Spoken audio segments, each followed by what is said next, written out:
Walang takas sa magkahiwalay na operasyon sa Cebu ang dalawang puganting wanted sa United Kingdom at Amerika dahil sa umunoy pang-abuso sa mga minor de edad. Nakatutok si John Consulta. Exclusive!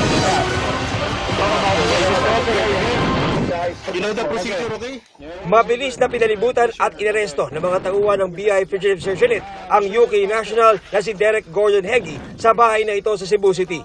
Wanted si Heggie sa UK dahil sa pagiging convicted sex offender matapos mang-abuso ng isang 11 taong gulang na bata at panggagahasa sa kanyang partner. Ayon sa BI, di biro ang background ni Heggie kaya maingat nilang pinlano kung paano huhulihin ito. Isa siyang MMA fighter at underground bare knuckle fighter. Sa mga videos na nakita namin, nag-organize siya ng mga or sumasama siya sa mga underground fights sa UK at maging dito sa Pilipinas. At sinasabi ngang ito yung source of income niya dito kasi ina-upload niya ito sa YouTube.